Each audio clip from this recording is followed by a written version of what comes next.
हमारे देश का हर एक बच्चा बच्चा सिपाही होना चाहिए, क्योंकि हमारा देश जो है ना दोनों ओर से दुश्मनों से घिरा हुआ है, इधर चाइना, एक और पाकिस्तान, एक और चाइना।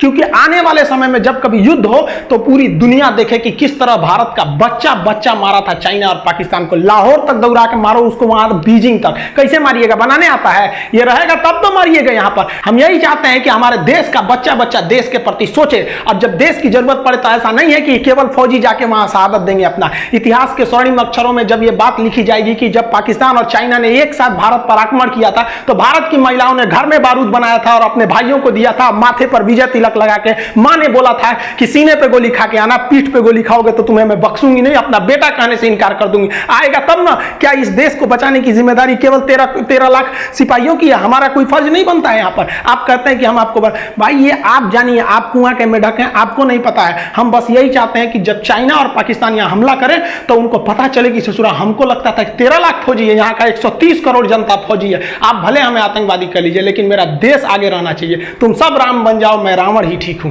सॉरी, आप लोग बुरा मत मानिएगा यार, कुछ लड़के ऐसा कमेंट कर देता है ऐसे कि हम आपको आतंकवादी बनाना चाहते हैं। हम काय को बनाना चाहेंगे? पढ़ा लिखा आदमी सब चीज का समझदार होता है।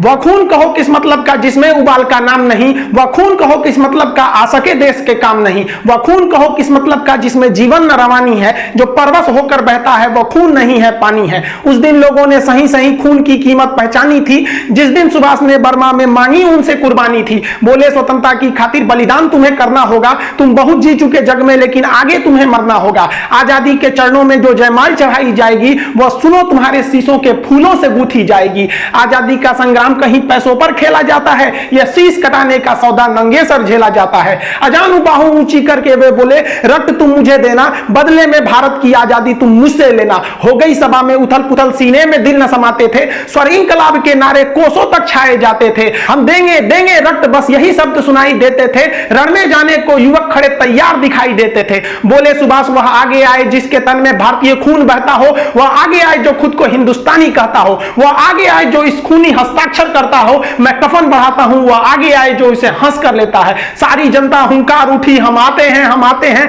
माता के चरणों में हम अपना रक्त चढ़ाते हैं।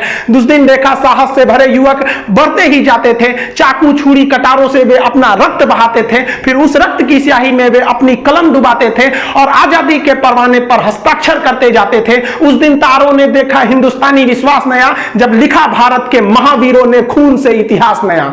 आप सभी देशवासियों को स्वतंत्रता दिवस की हार्दिक शुभकामनाएं। यह स्वतंत्रता दिवस हमारा हमेशा बरकरार रहे। हम लोगों को ये जो आजादी मिली है ये इतने आसानी से आजादी नहीं मिले। वो आजादी के लिए न जाने कितने वीरों ने अपने बलिदान दिए हैं। इसको दक्षिण का याद करिए, टीपू सुल्तान, वो मराठाओं की शक्ति, वो राजपूतों का बलिदान, वो सिखों की तलवार, झांसी की रानी, वो 11 साल का लड़का खुदीराम बोस जिसकी दाढ़ी मूछ नहीं थी, फिर भी उसने अंग्रेजों के आगे डट कर मुकाबला किया और अंग्रेजों ने उस बच्चे को फांसी चढ़ा दिया। वो सुभाष चंद्र बोस याद कीजिए, वो भगत सिंह, चंद्रशेखर आजाद, अशफाकुल्लाह खान, राम प्रसाद बिस्मिल, न जाने कितने वीरों ने इस देश को सींचा है अपने रक्त से, तब हमें यह आजादी मिली है। लेकिन आज भी अशिक्षितता के अभाव में, अशिक्षितता के कारण हम इस आजादी को अच्छे से नहीं ले जा पा रहे हैं। जितना देश को आगे जाना चाहिए अभी भी देश को आगे ले जाने की जरूरत है। अभी हमको लड़ना है अशिक्षितता से। अगर हम अशिक्षित रहेंगे तो कभी आगे नहीं जा पाएंगे। हमारा देश का नाम उतना आगे नहीं जा पाएगा जितना हमें जाना चाहिए। इसलिए वर्तमान समय में आपको वो कोई ऐसा नहीं है कि अब आपको कोई अंग्रेजों से लड़ना, अभी आपको लड़ना है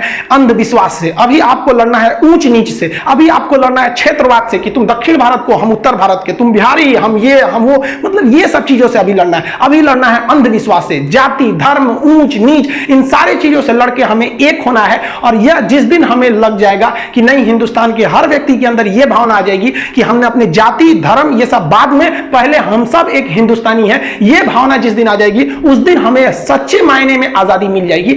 अभी हमें बहुत कुछ करना है इस देश को आगे ले जाने को। हमें अपने देश को अमेरिका, ब्रिटेन, जापान जैसे देशों के विकसित श्रेणी में लेके आगे जाना है। यह केवल हम तभी ले जा सकते हैं जब हम शिक्षित होंगे। नई शिक्षा प्रणाली भी इसी ओर में कदम बढ़ाने के लिए एक बहुत ही बढ़िया कारगर साबित हुआ है। हम लोगों ने, ऐसा नहीं है कि हम लोग आजादी के बाद हर मोड़ को देखा, ऐसा नहीं कि केवल विकास देखा या केवल मतलब विकासहीन देखा। हम लोगों ने बहुत सारे अच्छे काम भी किए। ग्लोबलाइजेशन, प्राइवेटाइजेशन और जो लिबरलाइजेशन था उसने देश ने काफी तरक्कियां भी की। हमने कई सारे युद्ध भी देखे, उस कई युद्धों में हम हमने ऐसी जीत दर्ज की जो पूरी दुनिया में कहीं नहीं देखी गई थी। 71 की लड़ाई में जब 93,000 फौजियों को हमने घुटना टिका दिया था। लेकिन जब तक हम एक भी हिंदुस्तानी की सांसें चलेगी, हमारी अंतिम सांसों से भी ये तिरंगा लहराते रहेगा। इसके साथ कोई छेड़छाड़ नहीं कर सकता है।